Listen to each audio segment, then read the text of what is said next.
तो अगर हमारा मन अच्छा होता है तो हमारी बॉडी दो रोटी से भी काम चला लेती है। Hello everyone.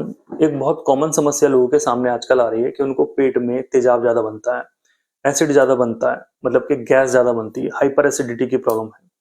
एक बहुत इंटरेस्टिंग चीजें सामने आती हैं कि ऐसे लोगों में 80% हम केस में देखते हैं कुछ भी डायग्नोस नहीं हो पाता है। सिंपल भाषा में कि हम उसकी कोई भी जांच कराते हैं या वो किसी बड़े बड़े हॉस्पिटल में भी जाके जांच कराते हैं, उनकी रिपोर्ट में दोस्तों कुछ नहीं निकलता है।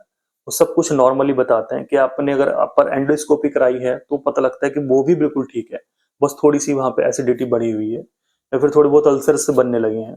अब वो अल्सर तभी बनते हैं जब जाके वहां पे बार बार एसिड इकट्ठा हो रहा है और उसकी वजह से बार में जाके अल्सर बनते हैं, ठीक है, छोटे छोटे घाव बनने शुरू हो जाते हैं। बाकी वो ट्रीटमेंट लेते हैं, वही एंटी एसिड ट्रीटमेंट लेते हैं, सुबह में खाली पेट कैप्सूल ले लिया।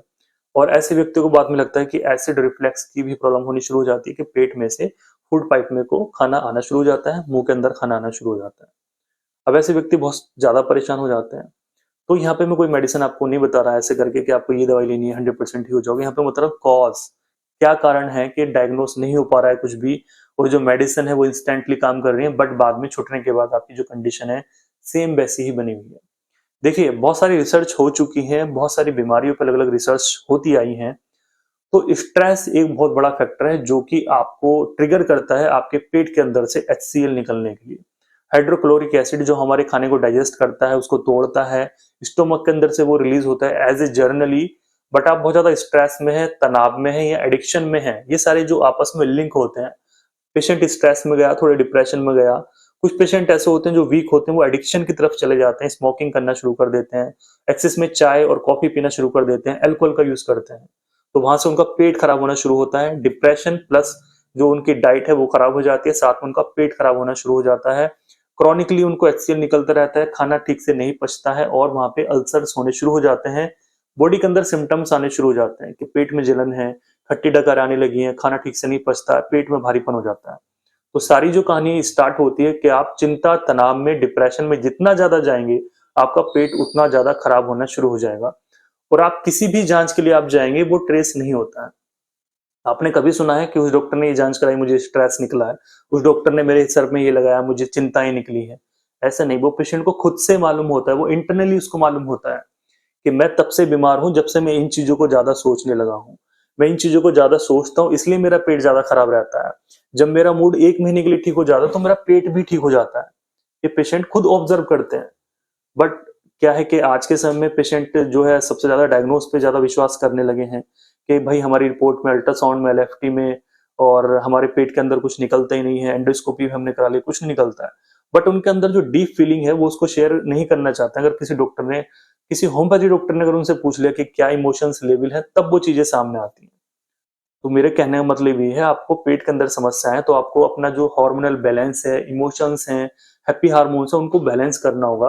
अदरवाइज आप पूरी जिंदगी डायग्नोस में लगे रहोगे, एसिड रिफ्लेक्स में लगे रहोगे, ट्रीटमेंट सोचते मिलोगे यूट्यूब पे क्या ट्रीटमेंट इसका मिल जाए, किसी डॉक्टर ने क्या बता दिया। तो ये काम की चीजें आपको कोई नहीं बताता है।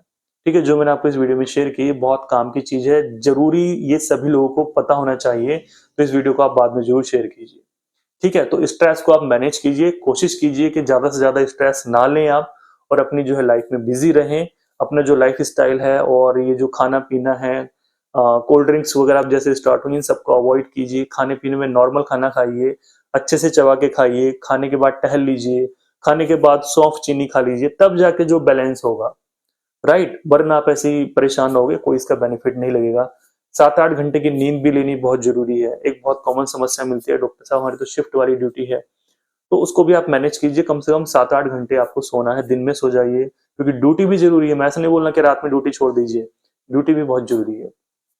तो ये था दोस्तों, मेरे हिसाब से मैंने आपको बहुत काम की चीजें बताई। इस वीडियो को आप ज्यादा से ज्यादा शेयर कर सकते हैं अपने जितने भी ग्रुप्स में हैं, कि उनको ये पता होना चाहिए कि जो सारी चीजें हैं वो हमारे मानसिकता के साथ जुड़ी हुई है, हमारे माइंड के इमोशंस के साथ जुड़ी हुई है। अगर ये अच्छा रहता है तो हमारी बॉडी के अंदर एनर्जी फील होती है। एक चीज मैं और शेयर करना चाहता हूँ, बहुत सारे पेशेंट्स ऐसे होते हैं कि डॉक्टर साहब हमारे अंदर इतनी कमजोरी महसूस हो रही है और हम ये नहीं कर सकते, ये नहीं कर सकते। मैं डाइट पूछता हूँ तो उनकी डाइट इतनी बढ़िया होती है कि डॉक्टर साहब हम तो 4-4 रोटी खा रहे हैं, दिन में 3 बार खा रहे हैं, हम फ्रूट्स भी ले रहे हैं, दूध भी ले रहे हैं, बट हमारी बॉडी के अंदर एनर्जी नहीं आ रही है। हमने डायग्नोस करवाया, कोई भी रिपोर्ट के अंदर कुछ नहीं आ रहा, ना ही डायबिटीज आ रही है, ना ही ब्लड प्रेशर, ना ही थायराइड। तो ऐसे व्यक्ति के हम अंदर जाके देखते हैं तो वो थोड़े अंदर से मतलब डिस्टर्ब मिलते हैं। तो अगर हमारा मन अच्छा होता है तो हमारी बॉडी 2 रोटी से भी काम चला लेती है। अगर हमारा मन बहुत अच्छा है, हमारे विचार अच्छे हैं, हम किसी तनाव में नहीं हैं, अपनी लाइफ को अच्छे से एन्जॉय कर रहे हैं, फैमिली के साथ एन्जॉय कर रहे हैं, कोई टेंशन नहीं है और हमने कोई गलत काम नहीं किया हुआ है, तो आप 2-3 रोटी भी खाएँगे पूरे दिन में, वो आपको अच्छे से लगेंगी और आपकी बॉडी के अंदर एनर्जी भी बनी रहेगी।